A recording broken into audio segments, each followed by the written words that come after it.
It's the 15th of April 2021. It's a Thursday. I've come here to practice in meditation, or kammatthana. This kammatthana, it's the basis of work for our hearts. You can say that there are four of these bases. The first is the body, the second is Vedana, feelings, the third is citta, the mind, and the fourth is Dhamma. And these are the foundations that we should recollect, the foundations for our sati, our mindfulness. And when our mindfulness is established in these four bases, then it's like we have built a camp, a military base, or a fort to protect us against the enemies. And if we have built that fort well, it's well established, then the enemy, it's not able to break through. It's not able to get through the walls. And we can compare our mind to being like a city. And if we protect that city and look after it well, then it will be secure. So our minds, they need mindfulness, they're looking after them. And this mindfulness, it needs objects, it needs bases. And so like recollecting this body, we see that all of the love that we have, the hate that we have, the fear that is there, this all arises because of attachment to bodies, whether it's our body or the body of other beings. And so we have this attachment towards them, this upadana. And we see in a dependent co-arising that this attachment, it leads on to becoming and then birth. And from birth there's old age, sickness and death, sorrow, lamentation, pain, grief and despair. And this all arises because of ignorance, craving and clinging. But if we shorten that, we can just shorten it to upadana, to clinging. That this is the cause for suffering to arise, that suffering arises because of our attachments. We can look at this in quite a small or a minor way. Let's say there's a glass that we really like.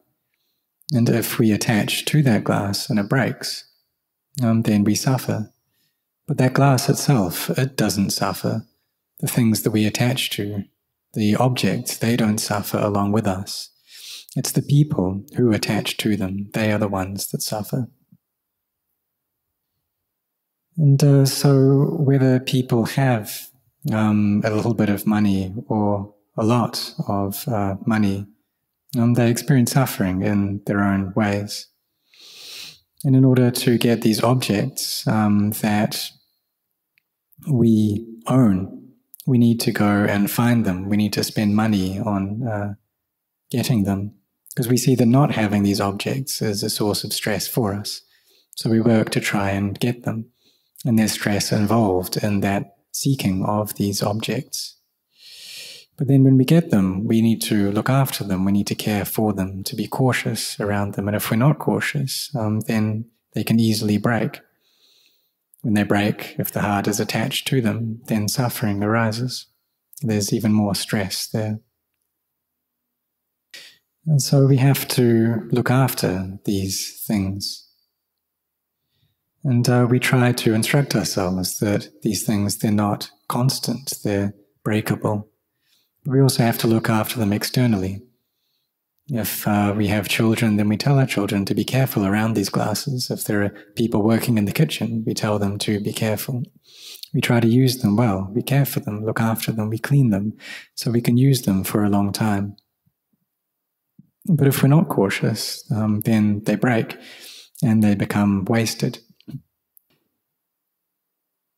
So sometimes this quality of anicca, this inconstancy, it can arise quite clearly in this way, like when a glass breaks.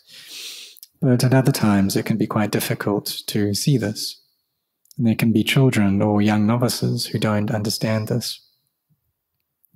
So there's one time that there was a great teacher who liked to instruct about this aspect of inconstancy. And we'd always talk about this in his Dhamma talks, that the body is something inconstant, that all material things of this world, they're unstable, they're all breakable. And the teacher, he would talk in this way, but one of the novices staying with him, he didn't really understand. He looked at his alms bowl in front of him, and he couldn't see how this thing was breakable, how it was changing. He looked at it and it looked all hard and solid, and he asked himself, well, where is the change within this thing?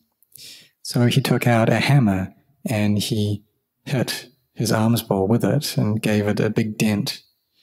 And then he proudly went up to his teacher and said, look, I've seen the inconstancy, the change of this bowl already. It's right here. But this novice, he had some kind of wisdom to him, but it wasn't samma panya, it wasn't right wisdom, it wasn't correct wisdom. Because really, the nature of all things is to be inconstant, is to be unstable, and they're like that already. We don't have to go and purposefully destroy them in order to see that. But that novice didn't understand this. So when we have mindfulness, then we should always be instructing our hearts that these bodies, they're not sure, yeah? The body is just a body. And if we have mindfulness, if our samadhi is well established, then we will understand this and see that this thing really is just a body. And why is that? It's because we've contemplated already. We've seen the truth of these things. The bodies of people, the bodies of animals. Ask ourselves, well, why do they stay around? How is it that they survive? And they survive due to food. If they don't take in food, then they won't have the energy to stay on. The bodies of animals are like this. The bodies of people are like this, that they can't survive without food. They need water as well. And it's the blood in the body that takes these nutriments around to the different parts of the body to feed and nourish the cells. And do we see that? Do we see how the elements here, like the fire element, they nourish the body? The fire element gives the body its heat, its warmth, so that it's able to survive. And if the temperature is too high or if it's too hot, then we can't stay on. And all the things of this body depend upon the air element as well, upon this oxygen. The oxygen gets taken in by the lungs, and then it gets transferred into the blood, and it cleans the blood and improves it, and then this gets sent around the body. And the blood, it goes into the heart. It goes from the upper chamber to the lower chamber, and then it gets pumped all around the body, taking the oxygen and these other nutriments around. And these are the processes that the body uses to survive. And if we have wisdom contemplating, we see that if we don't have food, if there isn't this solidity or this earth element that comes into the body, then in no long time it will pass away. And the same with the water element, the same with the fire element, the same with the earth element, with the air element. And if there's no oxygen coming in, then the blood doesn't get cleaned. It's not able to nourish and look after the body. The body can't endure under these circumstances, and so it breaks apart. So we see it's just a collection of elements in this way. When we have mindfulness looking over the body, seeing it as just being a collection of elements, then we see that whatever we do with the body, it's just elements that's doing that. Whether we're standing, we're sitting, we're walking, we're lying down, we see that it's just a collection of elements that's in these postures. It's just the fire, the earth, the water, the air that's standing. It's just these elements that are sitting, that are walking, that are lying down. Just these elements that are speaking, that are listening. It's not me. And if we look at them on a more subtle level and a deeper level, we see that they're unattractive as well. We see how we need to bathe these bodies every day. We always need to be cleaning them. And when we see clearly like this, then we'll see that the body really isn't something clean or attractive. And the reason that we perceive it in that way, we see it as being something clean, is because our minds are blind, that we perceive the body as being something beautiful. And we were taught that ever since we were children coming into this world. People told us that these things are beautiful and these things aren't beautiful. And that's how we've always understood them. And we think that this is reality, that things actually are this way. We see the bodies as being beautiful. We see that they're me and mine. When we practice, we gain a deeper understanding than this.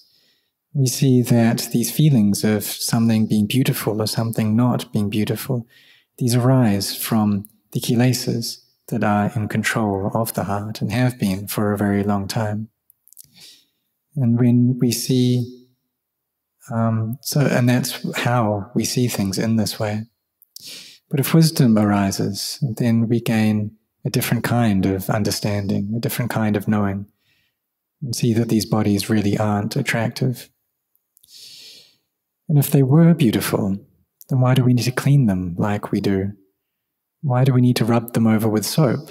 Why do we need to use perfumes on them?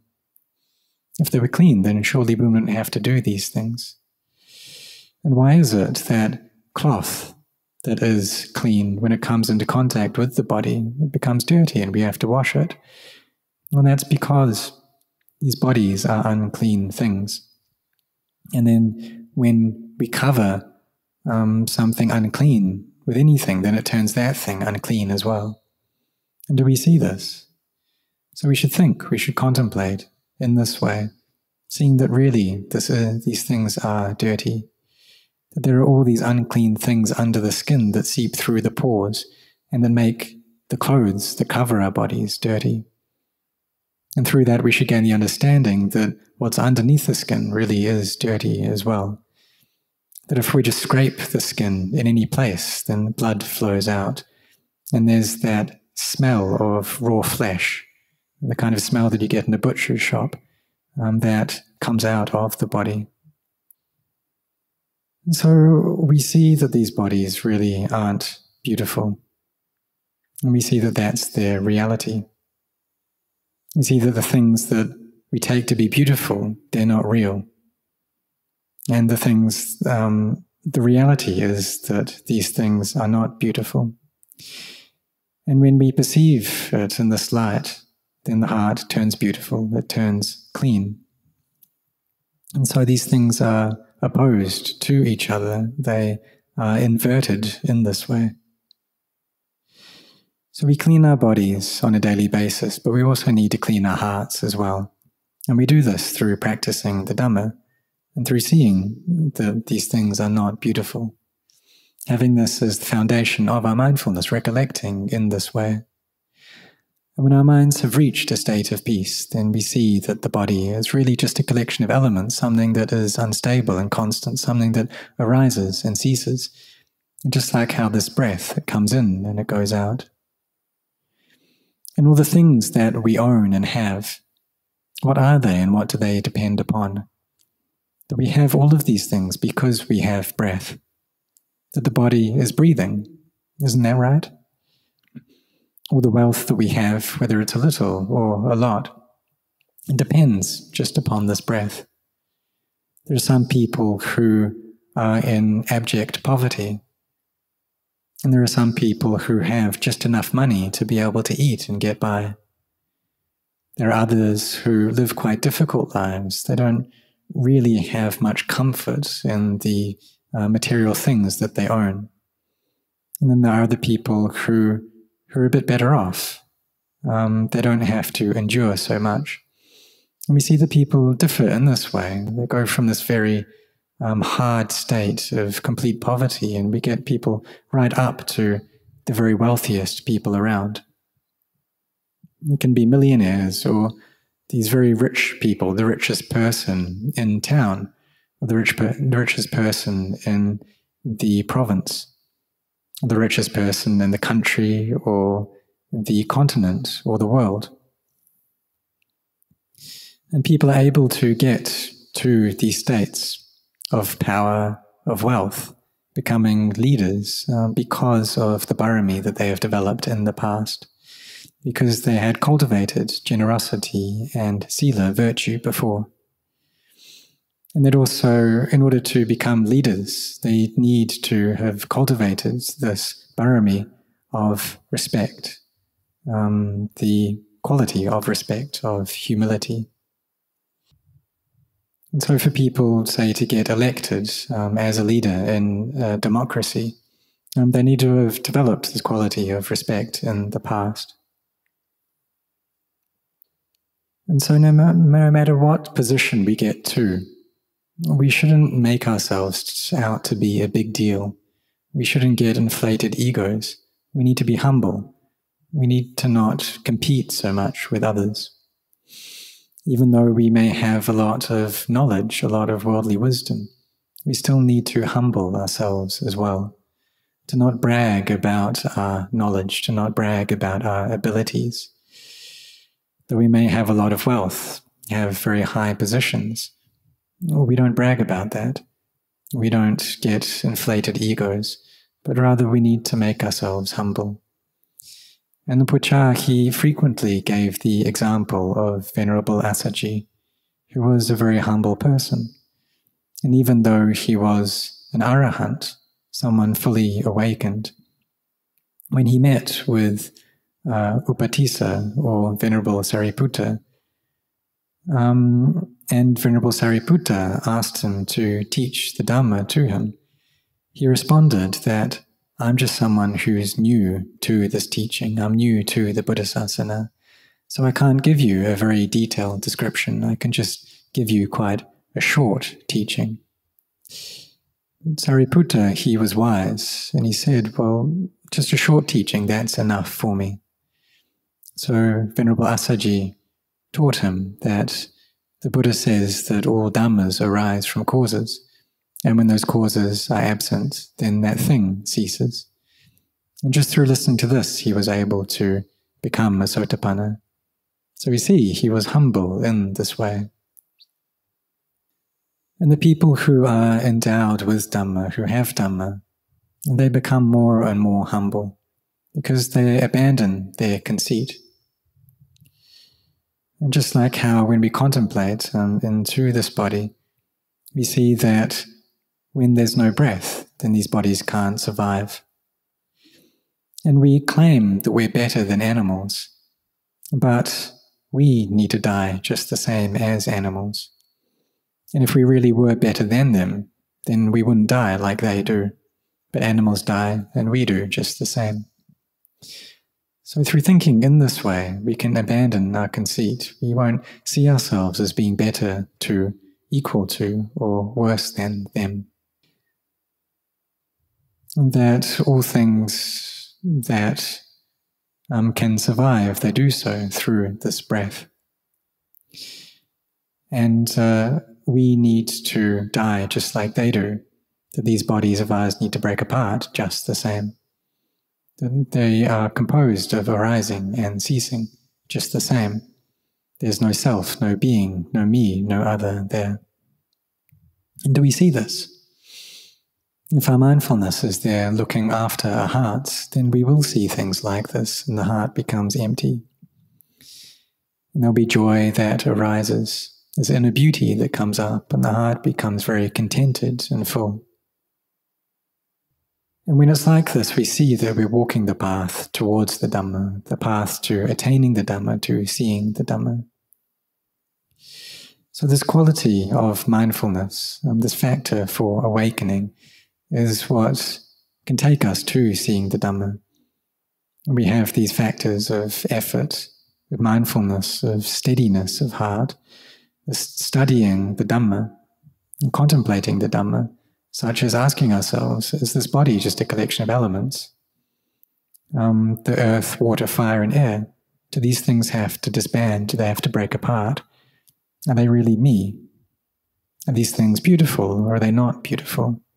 And who tells us whether they're beautiful or not? So we contemplate the Dhamma like this, bringing the mind to peace in this way. When our minds are established in samadhi, then wisdom can arise, and we really understand these things. And so our minds, they gain energy like this. And when they have this energy, then we won't be bored or tired with the practice. We'll always be contemplating, always be studying. We see that those people who study the scriptures, they gain knowledge in the scriptures, but they don't yet practice. And so they don't have what it takes to fight against all of the emotions and the sense impressions that they experience in their hearts. That even though they study these things, they still get attracted to things just like they did before. They still get averse to things just like they did before. They still attach to things in the same way that they did before. So even though people may gain a lot of knowledge in the world, they may study these worldly subjects, they still have attachment towards me and towards mine. So we do need to come and practice to establish our mindfulness in these four foundations and to bring about steadiness of heart in this way. And what's especially important for us to do is to establish our minds within the body, because this is something that's easier for us to stay with and to contemplate. The feelings are a little bit more difficult, and just looking exclusively at the mind, that is the practice for someone that has very deep peace, for someone who has great steadiness of mind, for them to always be seeing the arising and ceasing of the objects of the mind. To be able to see liking and disliking as it arises, and to know about these things, that these things are not me, they're not mine. What this shows is that mindfulness is already very, very strong to be able to do that. It shows that samadhi has great energy to it already. To be able to see greed as it arises and ceases and see that this isn't me. The same for hatred, the same for delusion. To see the nature of all proliferation as it happens. But these things, they're not self, they're not me, they're not other. And if we can perceive things in this light, then we gain this clear understanding of them. And the heart becomes clear as well. It becomes spacious, it becomes empty. We see that there's no real self there. And in doing that, we see Nibbana. And when this path of Sila, Samadhi and Panya comes together, then we see into Nibbana. So as we carry on practicing, then the knowledge that we gain of things becomes clearer and deeper until we're steadily able to abandon physicality and mentality. And this can take us to attaining to Magga, Phala, and Nibbana. But in the beginning, what should we do to gain clear understanding? Well, the answer is that we just walk this path of Sila, Samadhi, and Panya. We have effort into cultivating virtue, collectedness of heart, and wisdom. So we should put our efforts into our chanting, to always be chanting without stopping, to be going over this chant of Itipiso, and to do this a lot. In the beginning, it might be something quite difficult to do, but we try to stay with it. Because if we just allow our minds to drift around throughout the whole day, then when we come to practice, we won't gain an understanding of the Dhamma. And our doubts will come back and look down on us and insult our minds. So whatever we're doing, whether we're working or whatever it is, then we shouldn't forget our meditation objects. We shouldn't forget to be cultivating our minds. If we're speaking or if we're listening, we should be meditating at the same time, chanting Itipiso while we're doing these things. We train ourselves like this, do this continuously, always be cleaning and looking after our minds. Because we all want cleanliness, and we all want new things. So why is it that we don't put effort into changing our minds? And these are things that we can change. It's something that we can do. But it depends on us.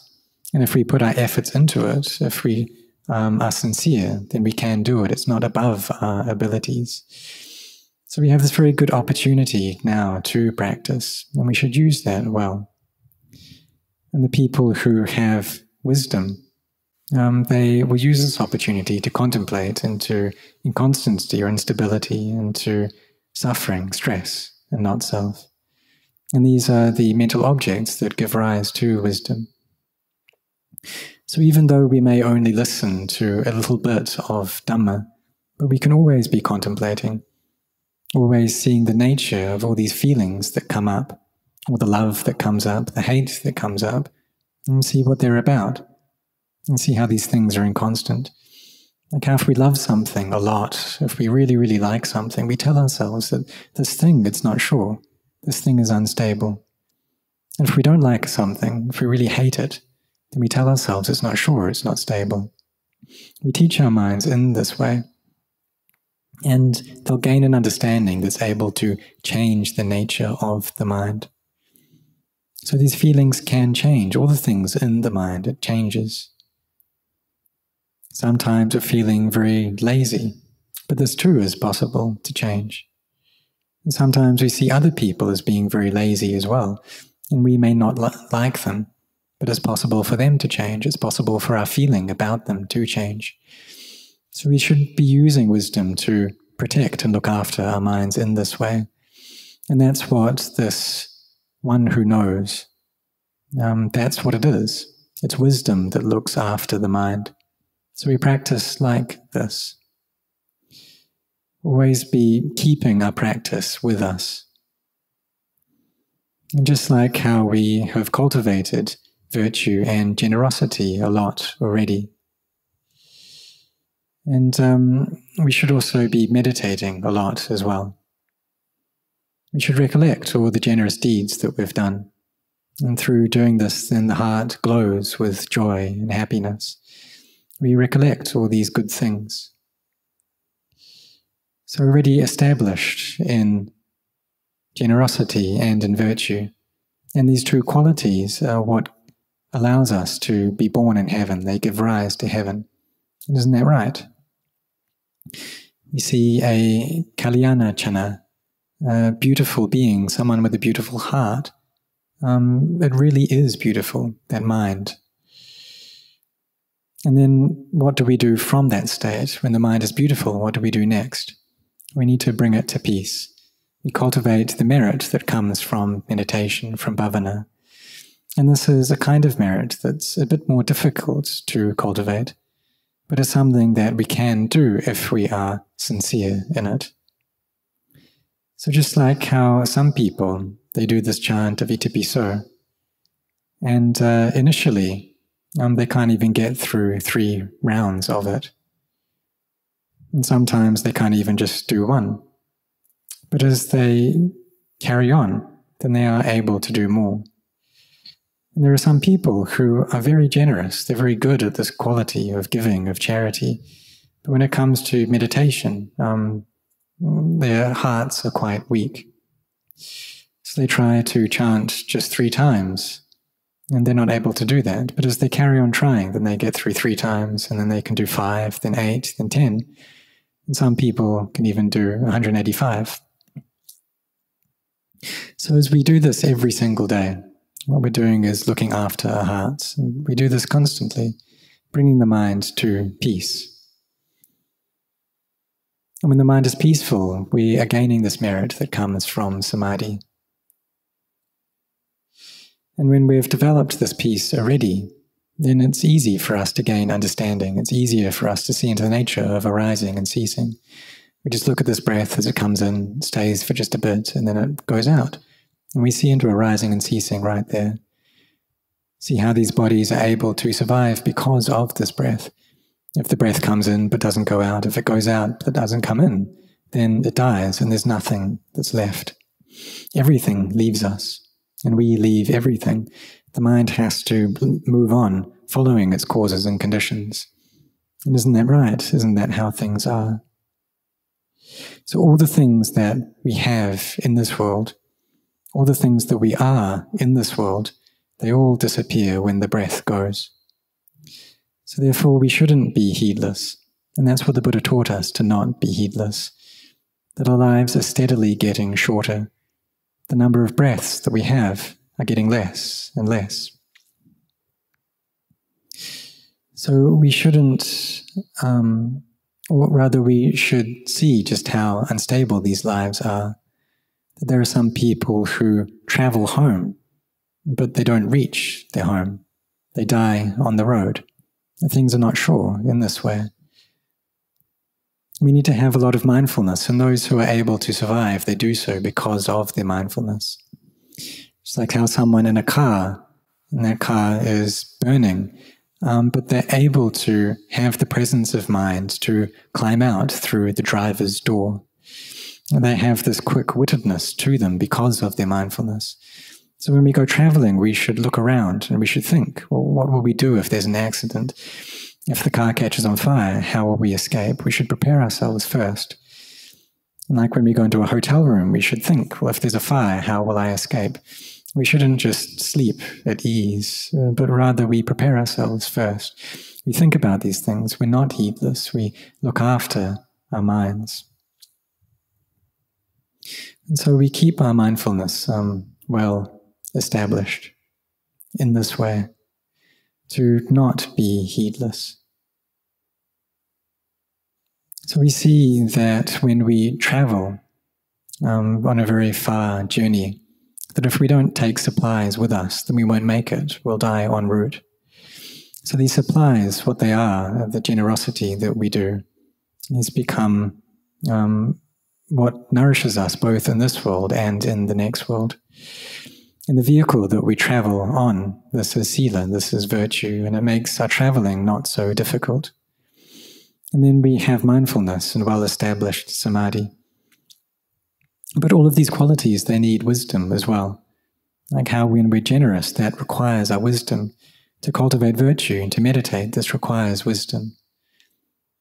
So we have this quality of the practice, we have quality of generosity, and all of these, they require our wisdom. And these people who have wisdom, who like to use wisdom, then they should do this. They should contemplate into a constancy, stress, and not self, and see these things. And it's not so difficult for them to do that. And teach the mind that all the things are inconstant. There's no me, there's no other. We contemplate in this way, do this a lot, do it very frequently. Always be abandoning our attachments. Initially, this comes up temporarily through Kanaka Samadhi. And when Kanaka Samadhi is there, then there's a little amount of wisdom that comes up. And we develop things in this way, and slowly our Samadhi gets better, and our contemplation becomes more clearer, and we're able to let go of things more quickly and more efficiently. Our heart becomes clean. It becomes very at ease. Both the body and mind are buoyant and light. And here we see the results of the practice manifesting for us. They come up in this way. And it can really be amazing. And then our minds, at this point, they recollect the kindness and the compassion of the Buddha, that he built up his barami for such a long time to attain to the Dhamma. And then he taught us all this path of practice, this path that is able to take us out of suffering. So therefore all of us, we are people of faith. We are people who have cultivated generosity and virtue already. So what we need to do now is to meditate, to bring our minds to peace. It's not so difficult. We just stay with Buddha or Dhamma or Sangha. We stay with Itipiso, or we contemplate into anicca, dukkha, anatta, and do this a lot. If the mind's still very chaotic and stirred up, then we take a very deep breath, breathe in deeply and breathe out deeply. And then we contemplate and see really there's no me, there's no mind to this chaos. When our minds become peaceful, then they also become empty as well. But whatever the case, whether we are close to here or whether we're staying far away, we all take the Buddha, the Dhamma, the Sangha as our highest refuge. And then we come to meditate like we are now, We have this really good opportunity because we have this breath.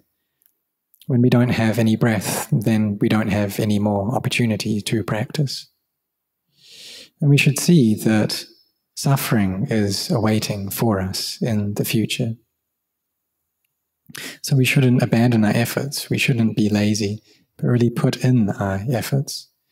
We have this very good opportunity now. We have the time to meditate, to walk and to sit in meditation, to be contemplating the Dhamma.